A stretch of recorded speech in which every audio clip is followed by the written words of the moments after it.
Tudo bem? Queremos falar com você. E hoje você vai conhecer um pouco do trabalho e da história de quem está do outro lado da linha. Vem com a gente! Fundada em 2007, a BT Call Center faz parte do Grupo Oi e presta atendimento de alta qualidade ao cliente. Com mais de 20 mil colaboradores, presentes em Goiânia, Campo Grande, Curitiba, Rio de Janeiro e Brasília, a BT se destaca não apenas por seu porte e por seus serviços, mas também pelo investimento em capacitação e motivação de seu pessoal. A trajetória da BT está marcada pelo cuidado com seus colaboradores. Afinal, eles são o coração e a voz da BT. E também por conquistas que representam o compromisso dos nossos colaboradores com a satisfação dos clientes, que para nós é a maior recompensa. São mais de 60 prêmios, sendo 4 deles internacionais, que certificam nossa constante busca pelas melhores práticas. Além disso, a BT dá condições para seus colaboradores se realizarem, seja incentivando o desenvolvimento pessoal ou dando condições para que suas carreiras cresçam dentro da empresa. O colaborador é o nosso maior patrimônio. Tudo porque, antes de ligar para ser o melhor call center do Brasil, a BT liga para a qualidade dos seus serviços e para a felicidade de quem está do nosso lado e também do outro lado da linha. Obrigada pela sua ligação. BT Call Center. A gente liga para você.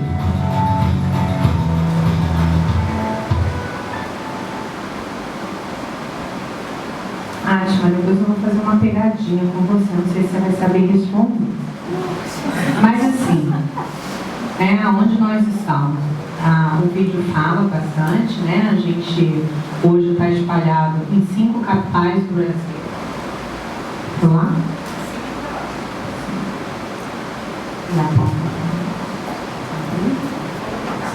Brasília.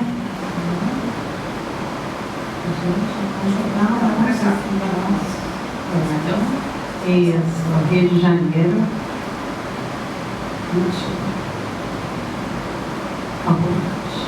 Campo Grande hoje tem aqui uns 25% do que a gente é, 26%. 4 mil sobre 20 mil é isso, 25%.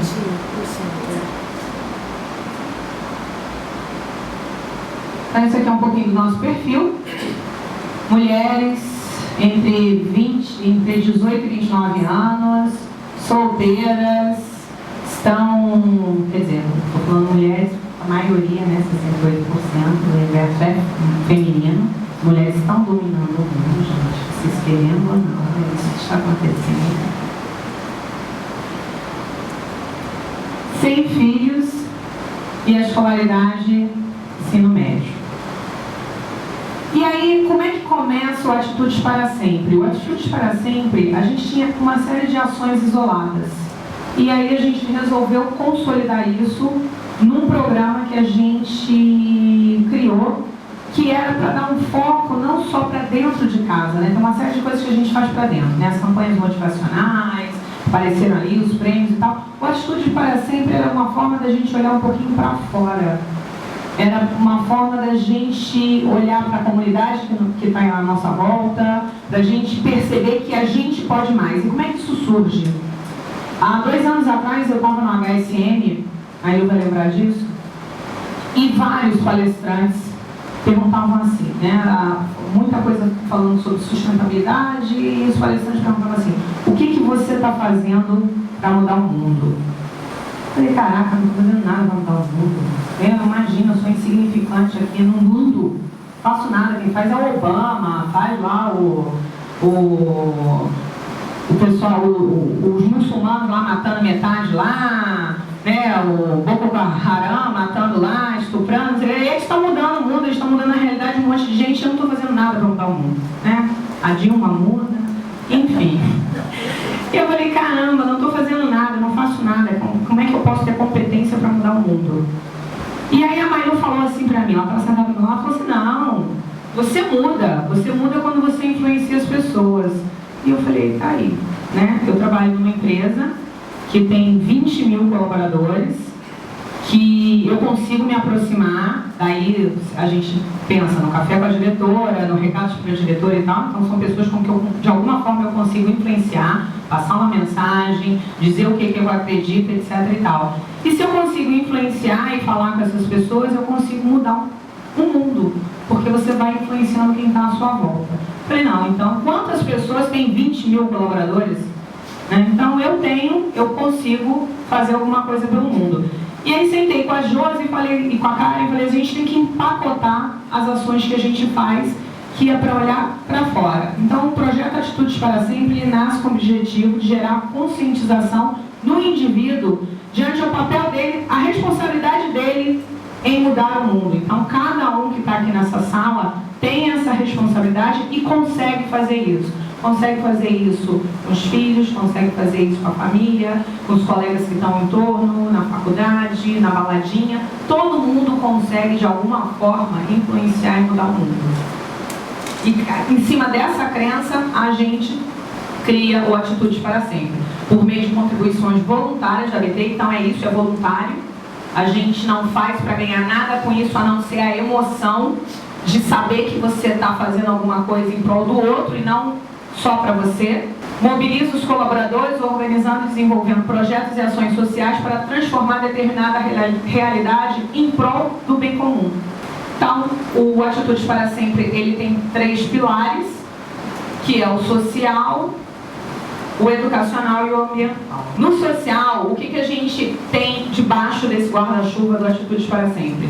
A gente tem as campanhas de arrecadação. Arrecadação de brinquedos, agasalhos, livros, alimentos.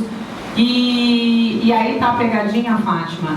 A gente, quando lançou a campanha de arrecadação de alimentos em 2012, a gente arrecadou 5 toneladas de alimentos. Em 2013, vou lá e falo, tá pouco, não sei o quê, aí a gente arrecada 17 toneladas. É pouco. 3 mil pessoas não levaram nada se a gente fizer uma conta simples. Porque, na verdade, alguns doaram muito e outros não doaram nada.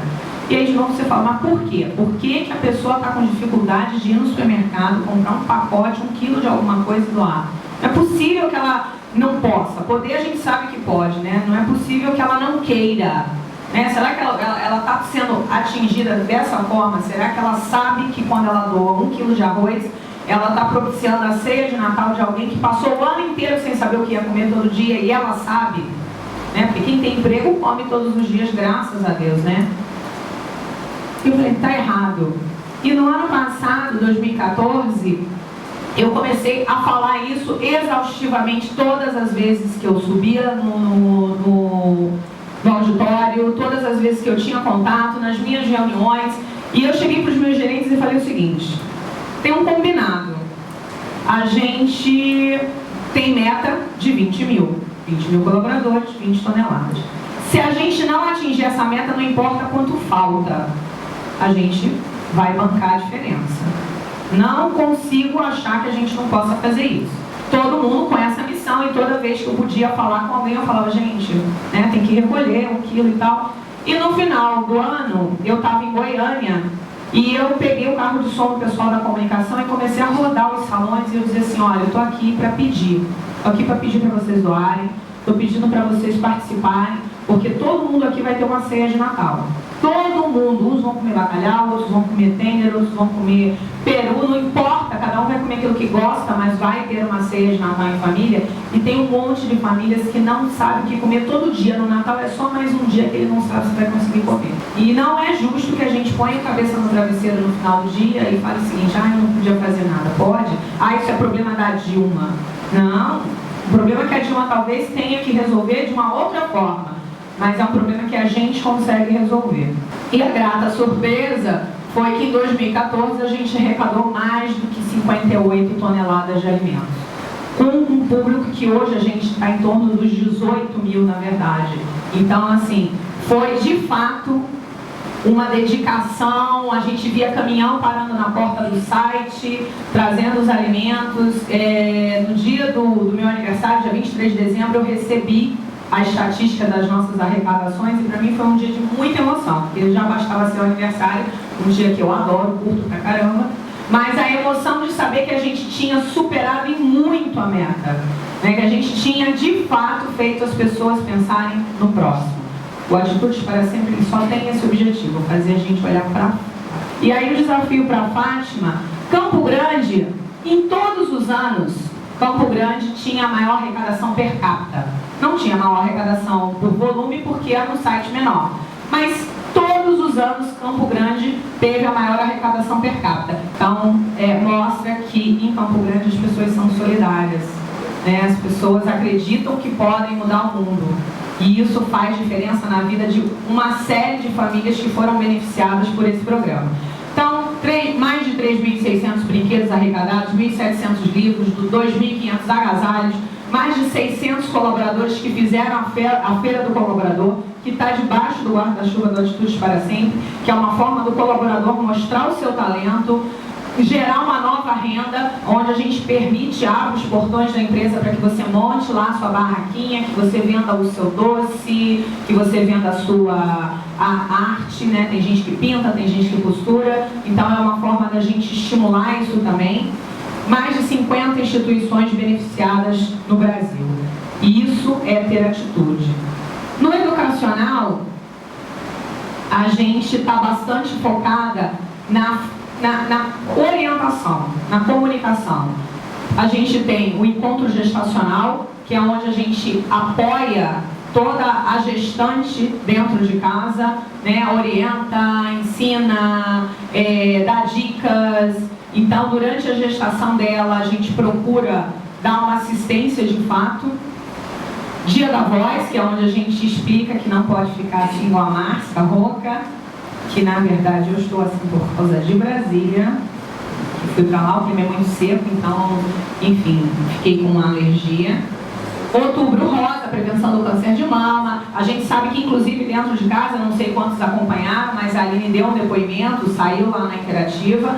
A Aline é a secretária que me atende, ela fica lá em Brasília. Ela, aos 27 anos, diagnosticou câncer de mama. Quando ela começou a fazer a quimioterapia numa das mamas, ela descobriu que já estava na outra mama. E aos 27 anos, solteira, a Aline fez a extirpação das duas mamas, né? Nos dias de hoje, ela já saiu do hospital siliconada, mas a Aline, com 27 anos, solteira e tal, ela foi de uma força incrível, de uma determinação de que a vida valia mais, absurda. E ela é um exemplo, sim, de uma pessoa que, em cima de um problema gravíssimo, muito sério, ela podia ter achado o seguinte: minha vida acaba aqui. Ela lutou. Ela continuou trabalhando. Raríssimas vezes a Aline não foi trabalhar. Quando ela não ia, era normalmente no período pós a quimioterapia, onde, enfim, tem um sofrimento muito grande. Quem já conviveu com pacientes de câncer em casa sabe que é difícil, né? A quimioterapia ataca o câncer, mas ataca você também. E a Aline é uma guerreira, e ela deu esse depoimento pra gente. Isso é importante porque faz a gente perceber o seguinte: isso está perto da gente. Não é uma coisa que a gente olha na televisão, na novela, no jornal. Não, é alguma coisa que acontece aqui, com um colega de trabalho que está aqui do lado da gente, e que às vezes a gente não se dá o trabalho nem de dar bom dia, né? A gente vê uma pessoa, às vezes, abatida, a gente vê uma pessoa que, enfim, aparentemente deprimida e tal, e a gente não se dá o trabalho de encostar e falar assim: posso te ajudar? Nem que seja dizer assim: eu sei que eu não posso fazer nada por você, eu não sei o que você está passando, mas eu vou sentar aqui do teu lado. Isso é atitude, isso é se preocupar com o outro. Prevenção a acidentes de trabalho, prevenção às doenças sexualmente transmissíveis. A gente sabe que a gente faz uma campanha pesada, principalmente no carnaval, com distribuição de preservativo e etc. Combate ao tabaco, a ginástica laboral, as campanhas de vacina e o curso de direção preventiva, principalmente Goiânia, em Campo Grande, que adora uma motinha, né? Impressionante como vocês gostam. Mas para dirigir moto precisa ter capacete, precisa saber dirigir, não basta querer ter a motinha. Quantos aqui tiveram eventos de atendente, etc., que caiu, que se acidentou, que ficou estrupiado um tempão fora? Então, de novo, é uma forma da gente orientar e ajudar. E no ambiental, são as ações que a gente faz de coleta seletiva de lixo, o Dia da Árvore, a conscientização sobre o uso da água. Quando eu era criança, isso faz algum tempo, sendo na escola você não aprendia. Filtro solar ninguém falava. Na realidade, eu só faltava botar Coca-Cola no corpo inteiro e ir para o sol. Água também, gente, ninguém falava em a água vai acabar, água potável, cuida da água, não sei o quê. A gente tomava banho de mangueira, a mangueira ficava escorrendo lá. Ninguém tinha preocupação com a água, escovava o dente, a água lá escorrendo, lavava a louça com a água lá escorrendo. Não tinha essa conscientização. O meu sobrinho hoje, se você for escovar o dente e não fechar a água na escovação, ele passa e fala assim, você está gastando água. Ele vê uma torneira pingando, ele fala, vovó, tem que trocar essa torneira, porque ele está aprendendo isso na escola. Mas ele vai ter água potável. Mas será que os netos dele, os bisnetos dele vão ter água? Há pouco tempo, recentemente, a gente passou por uma crise enorme. Eu moro em São Paulo e a gente teve recessão, controle. Em alguns lugares você recebia água da rua em 2 dias da semana. A semana de 7 dias você recebia água 2 dias da semana. Então vamos combinar, a água vai acabar. Mas para que os nossos netos, bisnetos, etc., consigam viver o que a gente viveu, não com a fartura e irresponsabilidade que a gente viveu, mas que eles possam aproveitar disso, a gente tem que ter consciência de como usar esta água. Hoje, alguns condomínios já pensam na hora de fazer uma construção e tal, como é que você aproveita a água da máquina de lavar, como é que você aproveita a água da torneira da pia, do banheiro, etc. Quer dizer, como é que você consegue reaproveitar algumas águas da máquina de lavar, por exemplo, gente? Pega a água da máquina de lavar, lava o carro, lava a varanda, lava o quintal. Por que eu vou usar água limpa para lavar a área de serviço se eu tenho a água da máquina de lavar? E no Atitudes para Sempre o que a gente fala é sobre isso, Como é que você usa de uma forma consciente a água. E aí alguns números, arrecadação de brinquedos, mais de 4.000 brinquedos arrecadados no último Dia das Crianças, campanha de arrecadação de agasalhos, mais de 3.000. No final do ano, que a gente fez a arrecadação de alimentos, mais de 60 instituições beneficiadas, a Feira do Colaborador, que atinge aí uma boa parte dos nossos colaboradores, o encontro gestacional, mais de 2.000 mães beneficiadas em 2004, 93% de novas mães da ABT participam desse programa. Então a gente percebe que tem uma adesão bacana e é isso, a ideia é conscientizar ela nesse período de como é que vai ser quando o neném estiver no colo. Direção preventiva, como a gente falou, ginástica laboral, que é importante. A gente sabe que previne a LER, previne uma série de coisas, ajuda no estresse. Ontem no café, eu fiz um café com os atendentes ontem, e o pessoal falou assim, mas tá bom, trabalhar em saque é estressante, e a empresa não vai fazer nada para melhorar isso? Eu falei, mas a empresa faz. A empresa faz a ginástica laboral, faz o casual day, faz as campanhas motivacionais, mas quem trabalha em saque vai ter um dia estressante. Você é cobrado do nível de serviço, você é cobrado da sua aderência, você é cobrado de uma série de indicadores e você ainda tem um cliente do outro lado que a gente errou com ele e que ele reclama que não teve a instalação na data certa, que o reparo ainda não foi feito, que a conta não chegou. Então, se você saiu de casa achando que ir para o saque, para o call center, vai ser molezinha, volta para casa porque você está dormindo ainda. E aí dirigir dormindo é perigoso.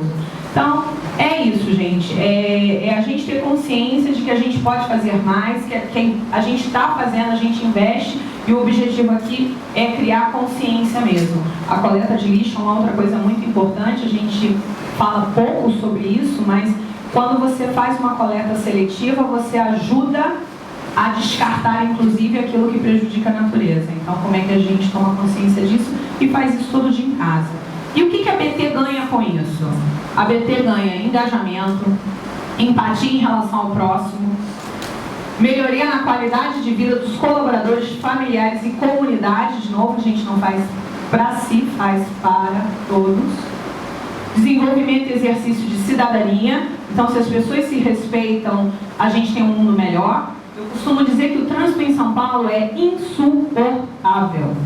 A diferença do trânsito insuportável de São Paulo para o trânsito do Rio de Janeiro, que eu sou carioca, não vou poder falar de outras capitais, a grande diferença é que no Rio de Janeiro, o motorista é indisciplinado, é mal educado. E eu posso falar isso porque eu sou carioca. Graças a Deus eu não dirijo, inclusive não me incluo nessa lista. Mas o meu marido, por exemplo, que é paulista, ele falava assim, carro no Rio de Janeiro, a seta deveria ser vendida como acessório, opcional. Você quer carro com seta ou carro sem seta? Porque não vai usar mesmo, então para que paga pela seta?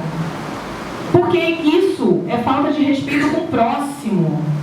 E em São Paulo, o motorista é muito disciplinado. A Miriam mora em São Paulo e tal. Aí você fala assim, ele é mais educado, ele é mais isso. Se ele for mal educado e indisciplinado no trânsito, a cidade para. Ninguém mais anda. Você tem carro demais na rua com uma pessoa dentro daquele carro.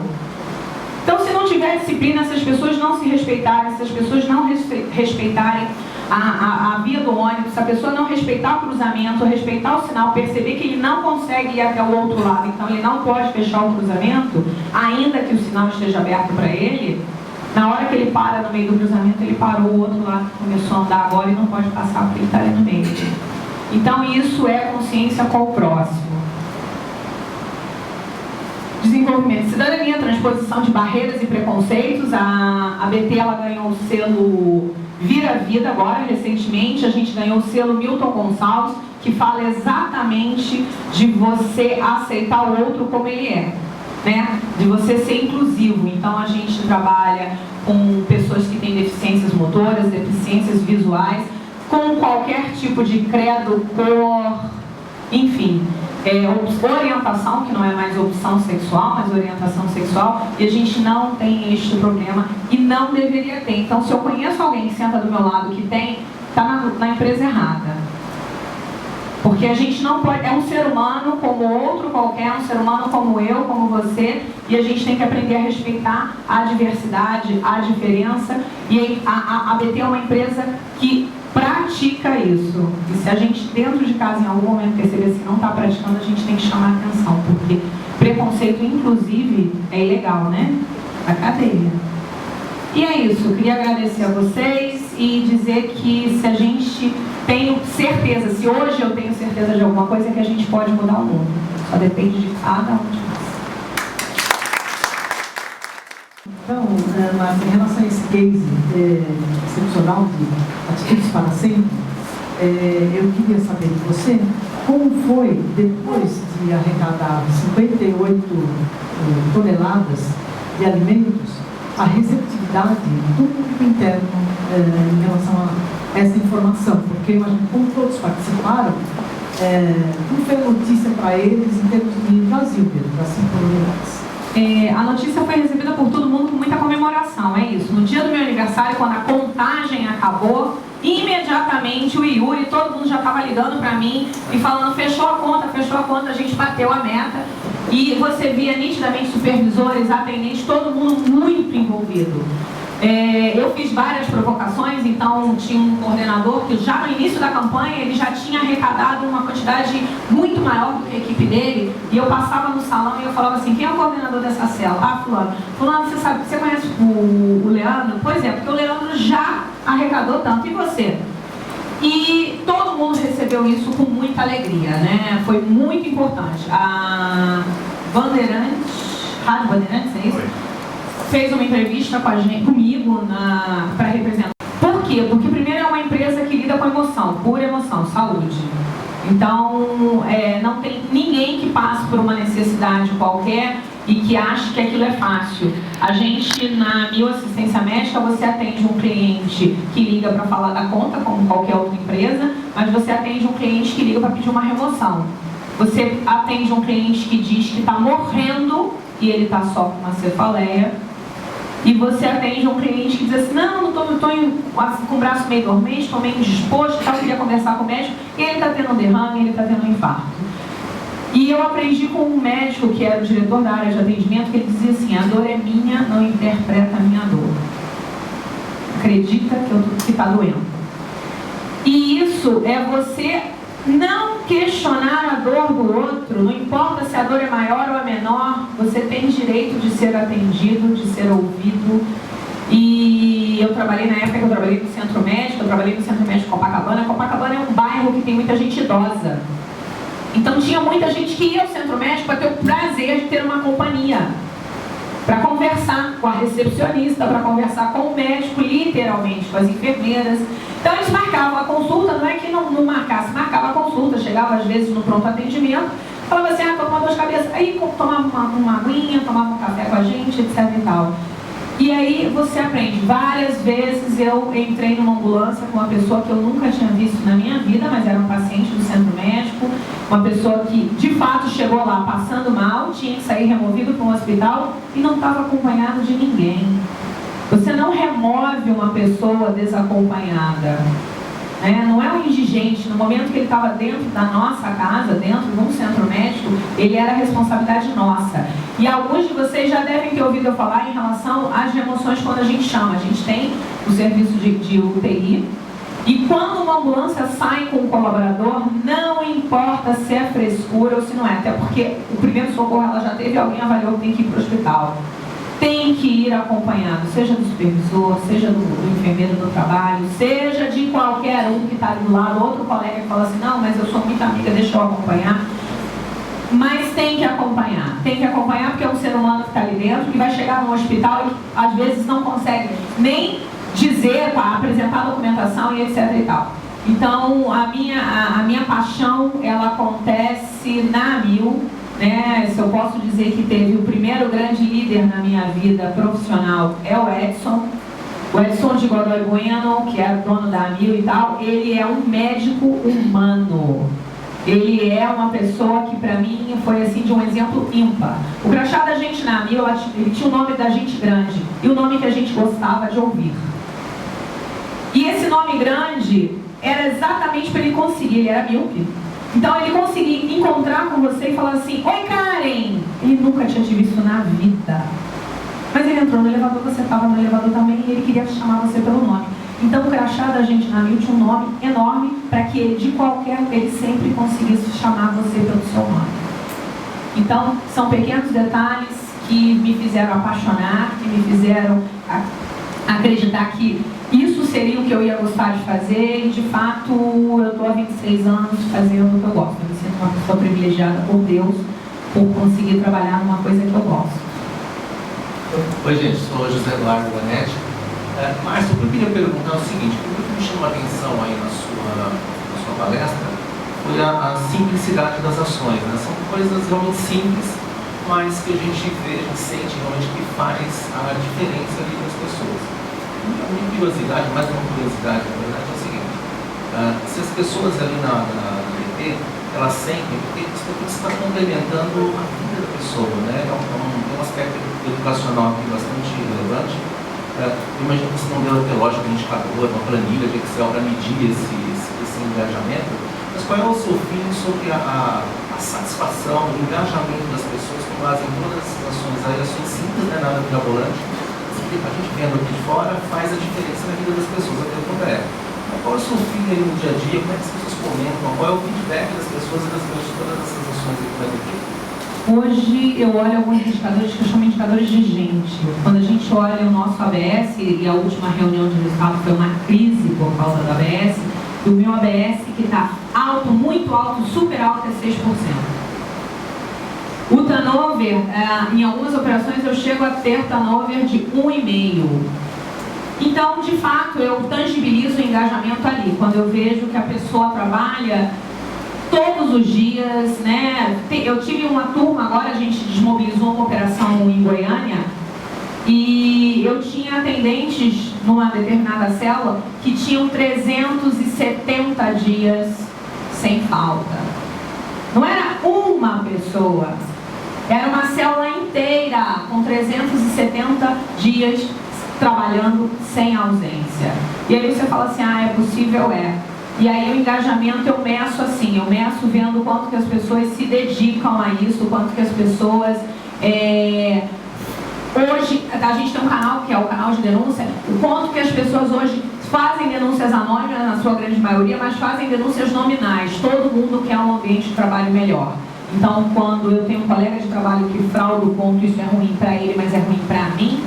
Quando eu tenho um colega de trabalho que não cumpre o horário e o supervisor não está dando a sanção disciplinar que deveria, Isso é ruim para todo mundo. Então hoje todo mundo trabalha para ter um ambiente melhor. E esse ambiente pode ser melhor, né? Trabalhar em call center é estressante, é desgastante, por isso são 6 horas, não são mais do que isso, né? Porque você lida muito com a emoção da pessoa. A gente tem script para atender o cliente, mas o cliente não tem script para falar com o atendente.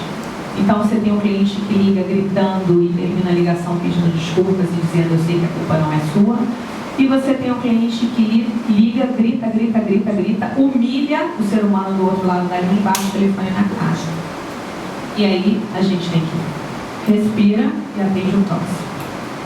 Quem não estiver disposto a fazer isso, que isso é ser subserviente, né, é quase uma submissão, não é uma escravidão porque todo mundo é remunerado, mas é isso. Se a gente for no mais, ali no menor da palavra, é isso, é subserviência. Eu sirvo sem questionar. A gente vai conseguir fazer diferente. Até porque aqueles clientes que terminam a ligação pedindo desculpas são os clientes que conseguem entender que eles de fato ultrapassaram o limite aceitável, se sentem envergonhados e reconhecem que fizeram algo diferente. A gente atende bastante reclamação, mas ainda assim a gente tem muita nota 10 na URA, né? Eu meço a satisfação do cliente na URA e a gente tem uma quantidade de nota 10 enorme. Então mesmo o cliente que liga furioso, no final da ligação ele dá um 10 para aquele atendente, porque ele fez a diferença no dia daquele cliente. Boa tarde a todos, Rodrigo Tavares do Mercado Livre. Bom, Márcio, parabéns, mais uma ótima apresentação, mais um case de sucesso da BT. E esse tema que você puxou no começo, né, de o que a gente faz para mudar o mundo e tudo mais, eu me lembro quando eu estava no Royal, Fábio Barbosa era o presidente, um líder assim, acima de alto grau de admiração que eu tenho, ele falava muito disso, né, até criou sustentabilidade, mas ele falava muito a questão de pessoal, o banco vai ser aquilo que vocês fizerem dele, ou seja, vocês têm que pedaço com uma parte disso, né? E o gancho da pergunta, que eu vou deixar você comentar um pouquinho, é que era muito comum isso em qualquer empresa, tanto no Mercado Livre. Não, mas quando o Mercado Livre vai fazer isso? Gente, o Mercado Livre não é uma pessoa que tem crachá. O Mercado Livre é uma soma de pessoas, né? O Fábio falava isso no banco. Ah, mas é que o banco é assim, o banco é assim, nós somos assim, então, nós fazemos o banco, né? Com tudo isso que você comentou nesse case, essas ações e tudo mais, você sentiu um aumento de percepção das pessoas de que a gente é que faz realmente não tem lá, não, a BT que é assim, a BT faz assado, não, a gente que realmente faz a empresa. Você sente que isso despertou um pouco mais nas pessoas essa consciência de que, opa, eu sou um pedaço dessa empresa, eu vou poder fazer a história dela e fazer o mundo de pessoas diferente aqui dentro, né? Na verdade, Rodrigo, eu vou te dizer assim, eu não consigo dizer o quanto que as pessoas desconectam essa coisa da empresa e aí o fato dele trabalhar, para mim, trabalhar na BT acaba sendo um pouquinho disso, ele acredita que aqui está diferente do que em outro lugar, mas eu acho que gerou muita consciência assim, das pessoas se perguntarem assim, eu lembro que eu andava nos corredores e eu falava assim, gente, roubar é feio, mas quem não quiser ir no supermercado, assalta a despensa da mãe e pega 1 quilo de alimento. Eu garanto que quando você disser que você fez isso para sua mãe, a sua mãe vai te perdoar, porque você pensou em alguém que não está dentro da sua casa, que não é um benefício próprio, né? Meu irmão foi morar sozinho, por exemplo, o supermercado dele era a dispensa da minha mãe. Então, todo final de semana ele fala, mãe, vou almoçar com você. Nossa, fantástico, né? Minha mãe se sentia. Aí ele ia lá, fazia a feirinha da semana e voltava com a quentinha e voltava com uma série de coisas para ele passar a semana. Além dele levar roupa para bater na máquina dela, etc e tal. Então, eu acho que gera um pouquinho de consciência individual, sim. Algumas pessoas se engajaram muito em fazer acontecer essa coisa da arrecadação dos alimentos, né? Então, tiveram muito próximas, foram pessoas que iam lá, que cutucavam, que diziam, ó, você não trouxe, a sua equipe ainda não entregou, e fizeram as pessoas refletir sobre isso. Então, eu acho que por mais que a entidade, empresa, que às vezes é boa e que às vezes é má, ela vai continuar sempre permeando o mundo corporativo. Mas eu acho que de alguma forma você toca e você consegue atingir algumas pessoas que vão fazer a diferença quando saírem. Tem uma ação que eu não vou contar aqui para vocês não implantarem antes de mim, mas que a gente, essa questão de estar ligado no outro, a gente esse ano vai lançar que mais uma vez é conscientizar as pessoas que você consegue ajudar, que você consegue perceber. Eu sou uma pessoa que, por exemplo, eu sou capaz de... meu marido, por exemplo, né, a gente fala assim, a gente não muda as pessoas, muda. Ele sabe que uma pessoa que me pede dinheiro me toca pouco, mas uma pessoa que me pede comida, que diz que está com fome, me sensibiliza absurdamente. E eu, graças a Deus, nunca tive privação de alimento, eu nunca tive dizer assim, estou com vontade de comer alguma coisa e não pude comer, né? Então, graças a Deus em casa, eu sempre tive uma mesa farta e etc. Mas a questão da pessoa ter fome me afeta numa profundidade incrível. Então, se a gente estiver passando na rua e uma pessoa disser assim, eu estou com fome, o meu marido hoje, ele entra numa padaria, num restaurante, algo que estiver de mais próximo, e ele vai comprar uma refeição para essa pessoa. Porque ele sabe que se ele não fizer isso, eu não sigo em frente. Eu já fiz ele parar o carro numa avenida em São Paulo, porque eu vi uma criança chorando na rua, e na hora que ele parou no sinal, eu desci do carro. E aí ele ficou louco, né? Porque eu saí do carro correndo para abraçar a criança lá, que estava sentada no chão, no meio-fio, e ele largou o carro no meio da rua também e saiu atrás de mim. E aquela confusão, e o carro dele, todo mundo buzinando, o carro dele com as duas portas abertas no meio da rua, e ele teve que entrar no carro depois que ele entendeu que aquilo ali não era uma pegadinha, alguma coisa assim que me oferecesse algum tipo de ameaça. Ele volta, para, estaciona o carro em algum lugar, vai lá, entende. Eu digo que o menino está com fome, ele entra no carro, vai ao supermercado próximo, ele compra um sanduíche, um refrigerante, não sei o que, ele compra um mantimento e ele volta com o carro, entrega para a criança e tal, e é a única forma dele fazer voltar para dentro do carro.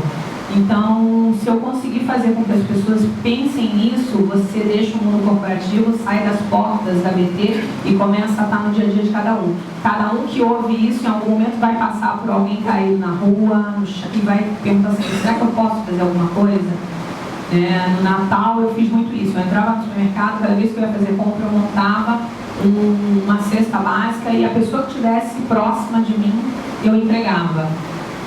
Fez diferença? Talvez sim, talvez não, pelo menos naquele mês deve ter sido diferente para aquela pessoa. Talvez ela precise mais ou menos, a gente sabe que tem gente que talvez nem precise e está ali por vício, por hábito, qualquer coisa assim, mas ainda assim eu não quero saber a motivação que levou. O importante é que quando você se dedica ao próximo, você muda a sua vida, a sua forma de olhar para frente. Na verdade, não é nenhuma pergunta. Na verdade, é estender o agradecimento, porque o que a Márcia tem mostrado para a gente é liderança pelo exemplo. E eu estava aqui pensando uma pergunta para fazer, mas eu falei, gente, está aqui a resposta. Porque a forma como ela, nessa última campanha, ela falou bastante, a arrecadação, mostrou que a gente pode. E o exemplo de estar cobrando um pouco mais de gente, mas nós podemos melhorar a vida de outras pessoas. Então, o exemplo que ela passa para a gente, isso nos fortalece a gente passar para os nossos times. Então, assim, é isso. Eu queria agradecer porque está aí, a Márcia fortalece a cada dia essa atitude e mostra para a gente que a liderança que a gente tem que fazer é gostar do que faz, ter paixão, e o exemplo que ela dá para todos nós continuarmos nesse caminho. É isso. Olha, uma salva de palmas para a Márcia.